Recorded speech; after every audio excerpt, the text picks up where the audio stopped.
নিত্য নতুন খেলা। হ্যাঁ, যে খেলা কোনোদিন পুরাতন হয় না, নিত্য নতুন খেলা জানি তাই। তা আজকের গৌরাঙ্গ মহাপ্রভু যে খেলাটাই খেলছেন মা, এমনই খেলা। কোন খেলা না, বৃন্দাবনে গোবিন্দমার যে খেলা খেলেছিল ওই খেলার পণ ছিল একদিক রাম আর একদিক কৃষ্ণ, দুইজন দুই পক্ষে দাঁড়াতে, আর খেলোয়াড়গণ সমভাবে বর্তন করে লইতে। আর খেলার পণ ছিল যে দল জয় হইত পরাজয় দল জয় দলকে স্কন্দে করে বংশবটে নিকটে রেখে আসতেন। কিন্তু আমাদের কানাই যে দলে থাকতেন আমার, সেই দলে কিন্তু নীতি নীতি হেরে যেতেন। কেন বলুন তো? আজকের ভক্ত ভগবানের লীলা আস্বাদন করবেন, তাই তিনি যে দলে থাকতেন সেই দলে নীতি নীতি হেরে যেতেন। আজকের সেই খেলা খেলছেন কে? আজকের সেই খেলা খেলছেন আমার চৈতন্য মহাপ্রভু। অনুমানে কিছু নয়, বর্তমানে কিন্তু আমাদের এই সেই খেলার মাঠ। এই খেলার মাঠে যে আসবে তারে কিন্তু জয় হয়ে যাবে আমার, তার কখনো পরাজয় হবে না।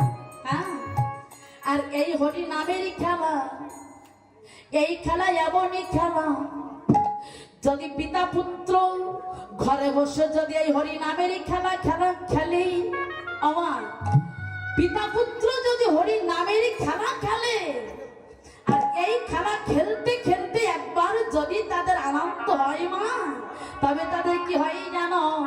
কত পিতা ধরে পুত্রের চরণ, কত পিতা ধরে পুত্রের চরণ, কত পিতা ধরে পুত্রের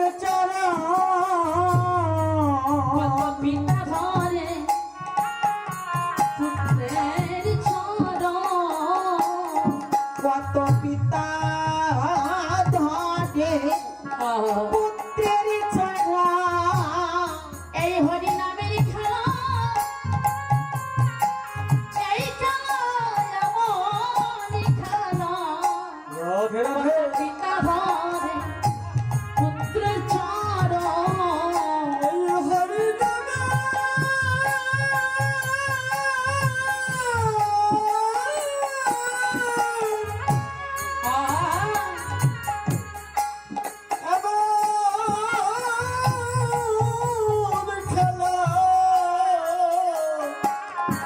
হরিমা কত পিতা ধরে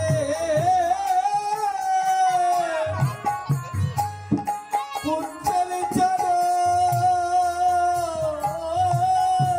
হরি নামের খেলা এমনই খেলা, এই খেলা খেলতে খেলতে মা যদি আনন্দ হয় তাদের কত পিতা ঘরে পুত্রের চরণ। তা আজকে দেখো দেখো হরি নামের খেলা খেলতে খেলতে মায়ের কথা মনে হয়েছে, তাই তো বলেন দেখো দেখো অগতিবায় অবসান হইল গোরা গৃহেতে চলিল। হরি হরি দিবায় অবসান হইল গোরা গৃহেতে চলিল। অবসান হইল গৃহেতে চলিল, দিবায় অবসান হইল গৃহেতে চলিল। জননীর চরণে আসি প্রণাম করিল, মোর জননীর চরণে আসি প্রণাম করিল। মায়ের চরণে প্রণাম করিল, বড় মায়ের চরণে প্রণাম করিল। আমার আসতে এই যে বাসা চলে যাচ্ছেন, ঠিক আছে। হ্যাঁ, আমি খুব রাতারাতি করেছিলেন। আচ্ছা মা, সারাদিন পরে যখন মায়ের কথা মনে হয়েছে অমনি গৃহে এসে নিমাই আমার মায়ের চরণে প্রণাম করলেন। এবার সচি মা আমার নিমায়ের অঙ্গে ধুলা দেখে বললেন, ওরে ওরে বাবা নিমা,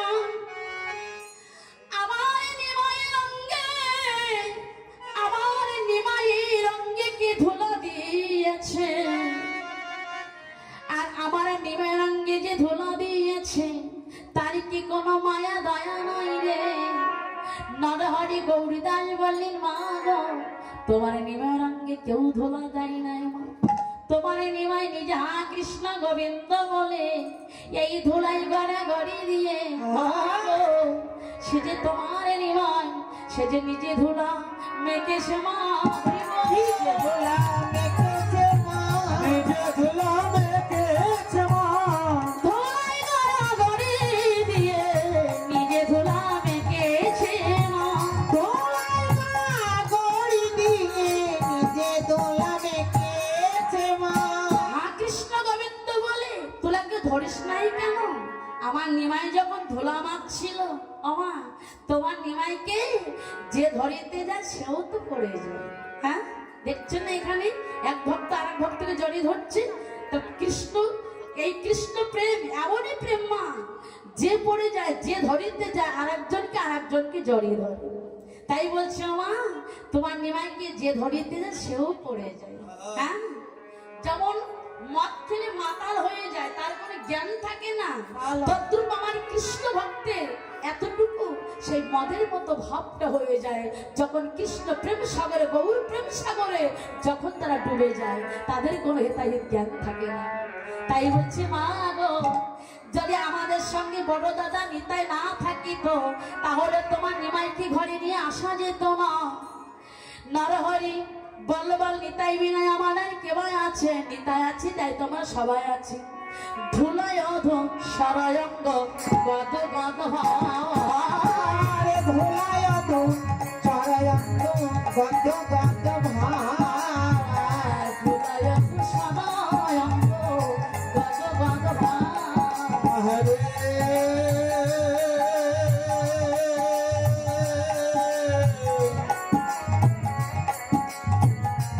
হরে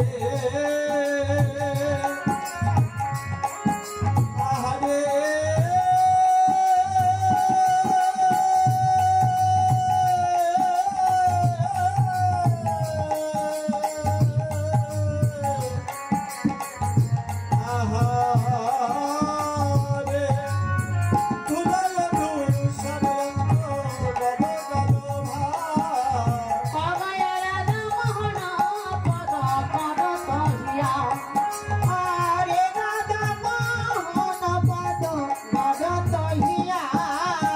চরণ ছাড়া ও করুণা হে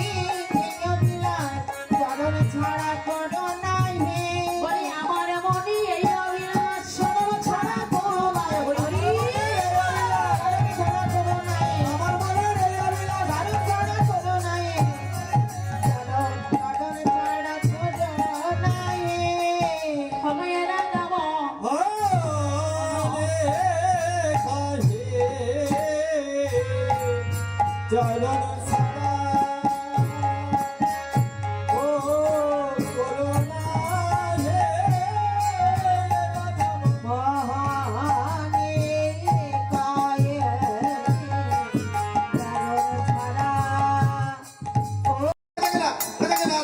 চরণ ছাড়া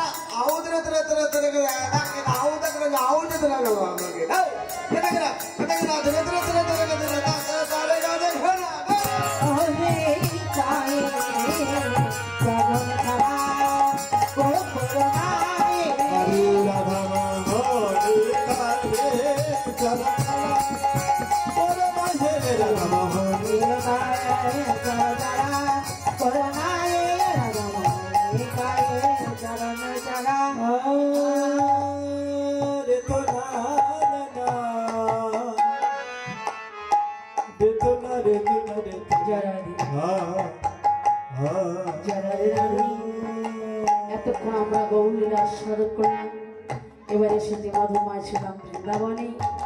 তা বৃন্দাবনে প্রবেশ করার সাথে সাথে কারা কারা বৃন্দাবনে গেছে একটু হাত তুলে বলুন তো।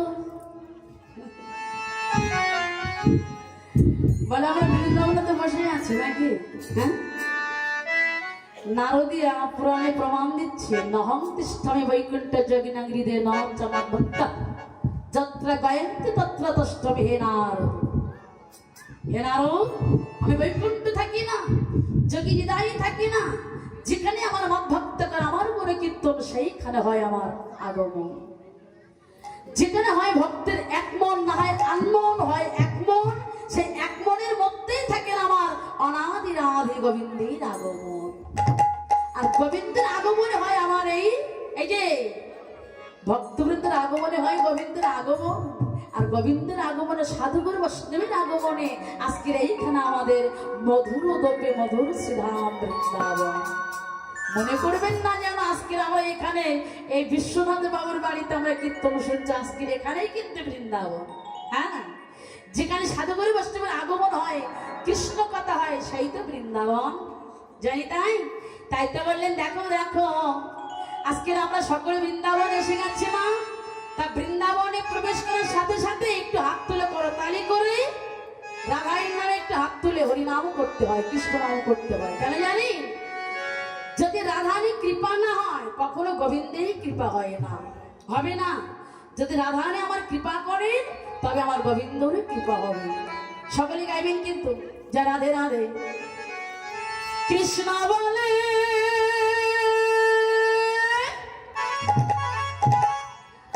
দুটি বাহু তুলে এসো না ভাই, হরি বলে।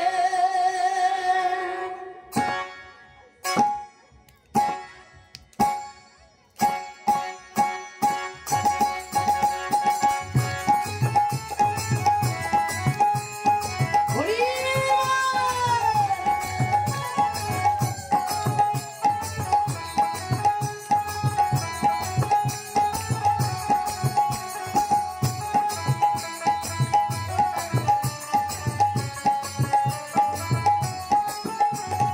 কৃষ্ণ বলে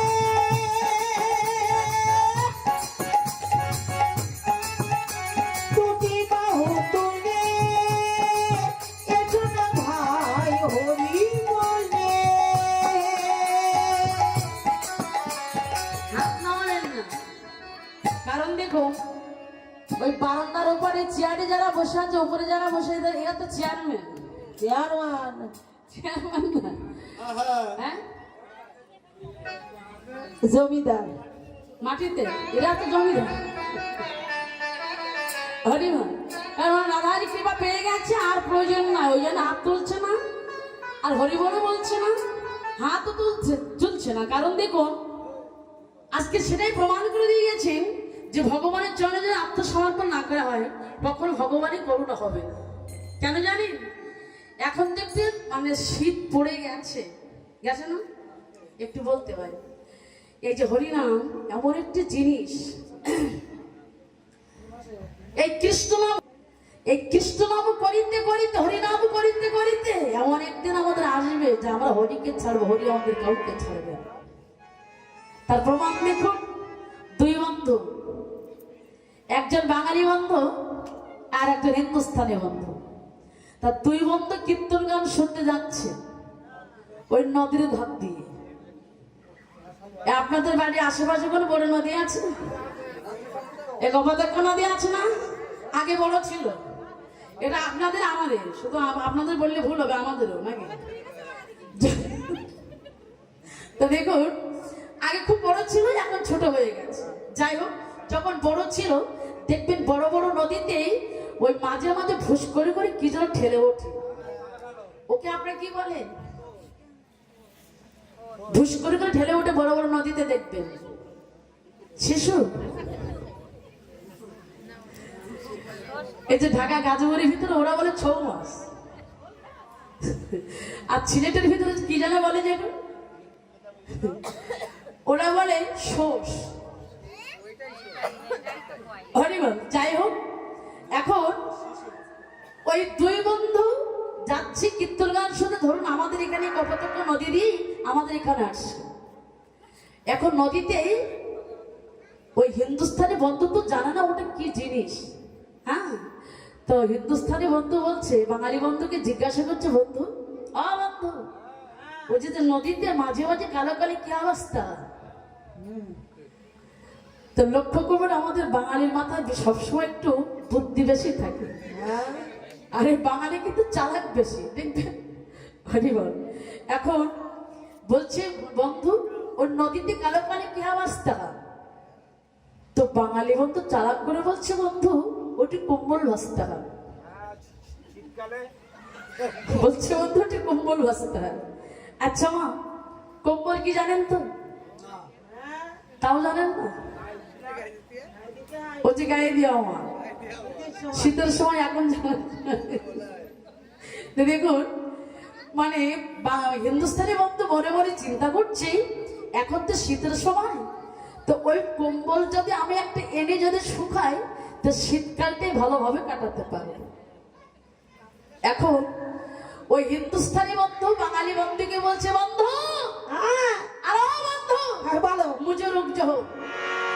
বলছে, বন্ধু মুঝে রুক যাও, মুঝে কম্বল আনতে হবে।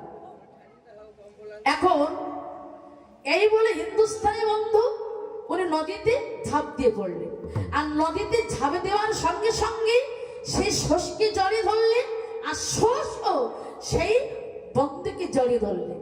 মানে কেউ কাউকে ছাড়ছে না, একবার ডুবছে আর একবার ভাসছে, এমনকি প্রাণ যাই যাই ভাব। হ্যাঁ, আর এদিকে বাঙালি বন্ধু বলছে, বন্ধু যখন প্রাণটা যাই যাই ভাব, হ্যাঁ, তখন এই বাঙালি বন্ধু বলছে, বন্ধু আর বন্ধু, আরে বলো। तुम मुझे कंबल छोड़ दो। বলছে, বন্ধু तुम मुझे कंबल छोड़ दो। আর হিন্দুস্তানি বন্ধু বলছে, বন্ধু हम मुझे कंबल छोड़ दो, लेकिन कंबल तो मुझे नहीं छोड़ेगा। নিতাই গৌর হরি বল। আমার তার মানে বাঙালি বন্ধু বলছে, বন্ধু তুমি কম্বলকে ছেড়ে দাও, আর হিন্দুস্তানি বন্ধু বলছে, বন্ধু আমি তো কম্বলকে ছাড়ি, কিন্তু কম্বল তো আমাকে ছাড়ে না।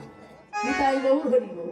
তা এই হরিনাম এমন একটা জিনিস, দেখবেন এই হরিনাম করিতে করিতে যদি আমরা অভক্তিত হরিনাম করি, যদি অভক্তিত ভগবানের চরণে যদি আত্মসমর্পণ করি, ভগবান, আমরা ভগবানকে ছাড়বো, কিন্তু ভগবান আমাদের কাউকে ছাড়বে না। নিতাই গৌর হরি বল। হরি হরি। তাই তো বললেন, কৃষ্ণ জি কা নাম তো গোকুলং কা ধাম হে।